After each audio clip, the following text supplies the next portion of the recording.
Sometimes I notice how sound fades. Not the sound itself, but the moment after it ends. A door closes somewhere far away, a car pasas. And then there's this soft afterspace. Not silence, exactly. More like a presence that doesn't need noise to exist. I'm not trying to meditate when it happens.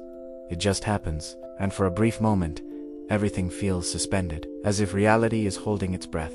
I might be wrong, but that pause feels more honest than most thoughts. It's strange how we don't talk about these moments. They don't fit into conversations easily. They read too subtle, too ordinaire. And yet, they reverberate right between one thought and the next. Right after laughter fades, right before sleep takes over. There's always this thin opening where nothing is being explained. We all experience this in ordinary ways. Staring at a wall without realizing you've stopped thinking. Forgetting what you were about to say. Mid-sentence, losing track of time while washing your hands. These moments don't feel spiritual. They feel neutral, almost empty, but also strangely full. And then the mind rushes back in and says, "Oh, I'm here again." As if it had gone somewhere. That's the part that feels worth looking at. Because where did it go? At some point Sanatan Dharma starts whispering a dangerous idea. Not loudly. Not as a command. Not as a belief you're supposed to adopt. Just as a suggestion. That maybe knowing doesn't always require thinking. That there is a kind of seeing that happens directly.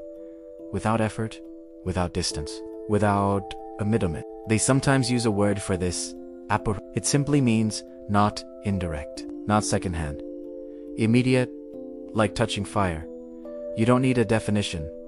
You don't need confirmation. The knowing is instant. It happens before thought can comment on it. I might be misunderstanding this. Don't believe me. Investigate. Aparokshanubhuti points toward this kind of knowing. Not of objects, not of ideas, but of being itself. And that already feels uncomfortable because we're used to knowing things as objects. Things we can point to, measure, explain. But how do you know the one who is knowing? Sanatan texts often sound abstract until you realize they're talking about very normal things. The mind, for example, is described almost gently as a tool. Useful, necessary, but also limited. It labels, divides, compares.